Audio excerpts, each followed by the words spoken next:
In that single moment, the story he told himself helped him push through, overcome, and get the result that he wanted to get. Just recently, I was in London with David Goggins. His book is one of the books that is absolutely blowing up right now. It's called You Can't Hurt Me. And it was amazing to hear him speak because the biggest takeaway from that talk was the power of his mind and the stories that he told himself in his mind.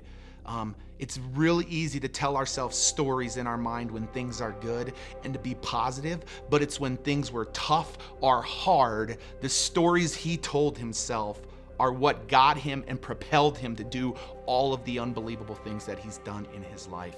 And it brought me back to a recent Facebook Live that I did for our community. It was one of the most powerful Facebook Lives that I have done to date, which talks about the stories we tell ourselves. The stories we tell ourselves in our minds is what has us create what we create out in the world. You see, I believe that there is a story today that Pete Vargas and you watching this are telling yourself that is creating something very powerless, or also known as pitiful, in your life, and it stems in the story. And there's also other areas in your life where you're telling yourself a story that's extremely powerful. And even in the midst of hardship, the story you're telling yourself over here is creating something powerful in your life. And I know I have that. The stories I tell myself around business, the stories I tell myself around family and what it's creating, the stories I tell myself about my faith and what it's creating is so powerful. But the story I've been telling myself about my health and my body and my wellness for 40 years, the story that I've been telling myself constantly whenever I struggle or whenever hardship hits, it all stems back to the story that's in my mind. And all of us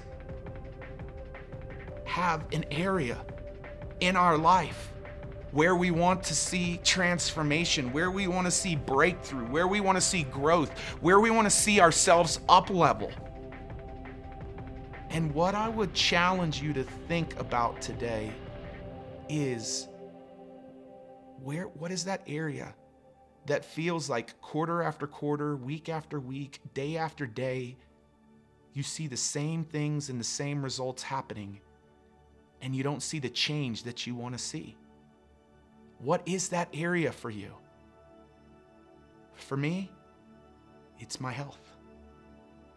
For me, it's identifying and going back to the root of what are the stories I've been telling myself.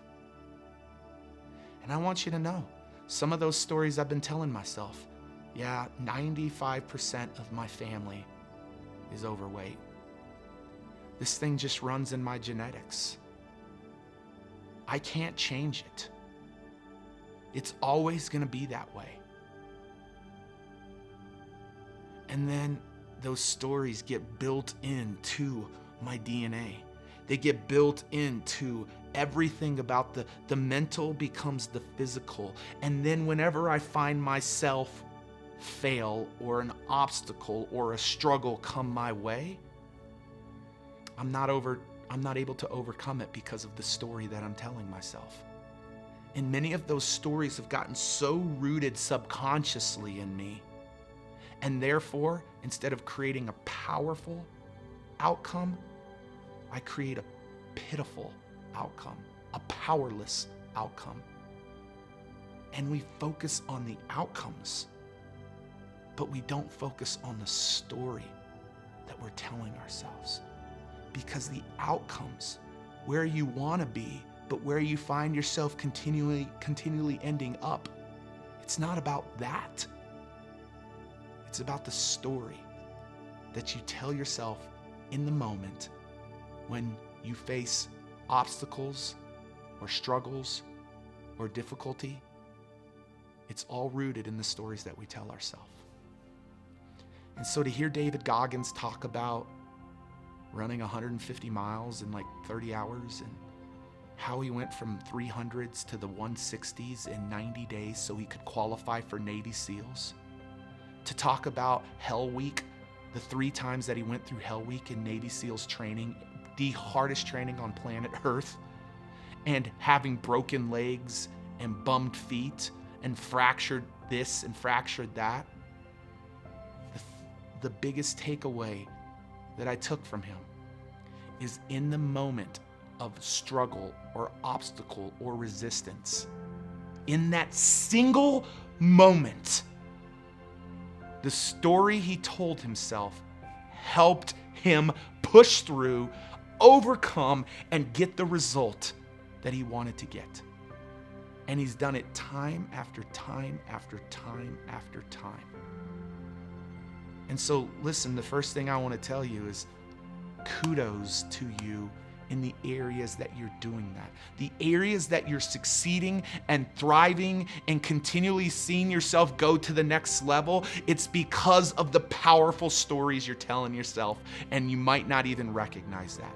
But in that area where you constantly find yourself not creating what you want to create, I would dare to say that it has to do with the stories. And so here is my ask of you today. Would you download the worksheet that we've included? Would you identify one area of your life? One area. It could be family, it could be your faith, it could be your finances, it could be your health, it could be your relationships. There's lots of areas that we've identified, a lot of the core areas. But you know, just like I know it was my health, you know what yours is. And would you do the work today to identifying those stories that you're telling yourself and begin to change them with powerful stories so that you can begin to create the desires that God has put in your heart in that area? So do the work. Just know that I'm doing the work with you. And I look forward to you having that major breakthrough. But know that so much of it has to do with the stories we're telling ourselves.